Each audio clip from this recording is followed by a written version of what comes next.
Class മുറിയിൽ വെച്ച് വിദ്യാർത്ഥിനിയോട് പരസ്യമായി പ്രണയാഭ്യർത്ഥന നടത്തിയ അധ്യാപകനെ വിദ്യാർത്ഥികൾ വളഞ്ഞിട്ട് തല്ലി. ബംഗളൂരു ടിബേഗൂരിലെ സിദ്ധാർത്ഥ മെഡിക്കൽ കോളേജിലാണ് ഈ സംഭവം ഉണ്ടായത്. അധ്യാപകൻ മുഹമ്മദ് അബ്ദുള്ളയ്ക്കാണ് മർദ്ദനമേറ്റത്. വിദ്യാർത്ഥിനിയോട് മോശമായി പെരുമാറിയതിന് അധ്യാപകനെതിരെയും മർദ്ദനത്തിന് വിദ്യാർത്ഥികൾക്കെതിരെയും കേസെടുത്തു.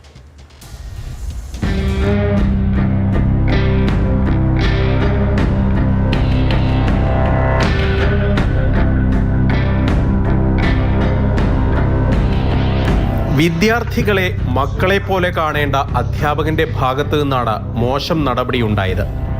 ക്ലാസ് മുറിയിൽ അധ്യാപകൻ സംസാരിച്ചു കൊണ്ടു നിൽക്കുന്നത് ദൃശ്യങ്ങളിൽ കാണാം. ഇതിനിടയിൽ തന്നോട് ക്ലാസ്സിലെ ഒരു കുട്ടി പ്രണയാഭ്യർത്ഥന നടത്തിയെന്ന് അധ്യാപകൻ അവകാശപ്പെട്ടു.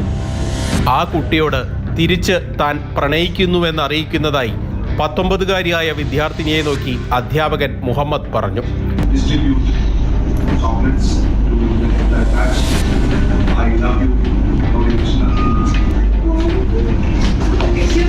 പ്രണയസാഫല്യത്തിന്റെ സന്തോഷത്തിന്റെ പേരിൽ കുട്ടികൾക്കെല്ലാം ചോക്ലേറ്റ് കൊണ്ടുവന്നിട്ടുണ്ട് എന്നും അധ്യാപകൻ പറയുന്നുണ്ട്.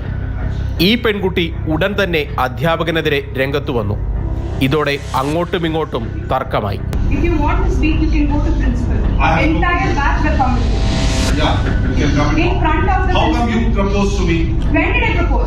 Why did you say that I don't know a man? Excuse me? Did you say that? When did I propose? There is a CCTV image. Okay, show me that. Show me that. തർക്കത്തിനൊടുവിൽ അധ്യാപകൻ ക്ലാസ്സിൽ നിന്ന് ഇറങ്ങിപ്പോയി. I don't want to talk. Okay. Guys, you can have. ഇതിന് പിന്നാലെ മുഹമ്മദ് ക്യാമ്പസിനുള്ളിൽ നിൽക്കുമ്പോൾ തന്നെ ഒരു കൂട്ടം വിദ്യാർത്ഥികൾ വന്ന് ഇയാളെ വളഞ്ഞിട്ട് തല്ലുകയായിരുന്നു.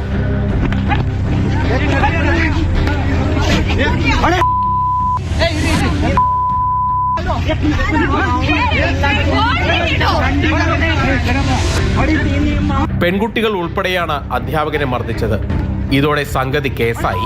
മുഹമ്മദിനെ മർദ്ദിച്ചതിന് വിദ്യാർത്ഥികൾക്കെതിരെ കേസെടുത്തിട്ടുണ്ട്. പെൺകുട്ടിയോട് മോശമായി പെരുമാറിയതിന് അധ്യാപകനെതിരെയും കേസെടുത്തു. ഇയാൾക്കെതിരെ കോളേജിൽ നിന്ന് അച്ചടക്ക നടപടി ഉണ്ടാകുമെന്നും മാനേജ്മെന്റ് അറിയിച്ചിട്ടുണ്ട്.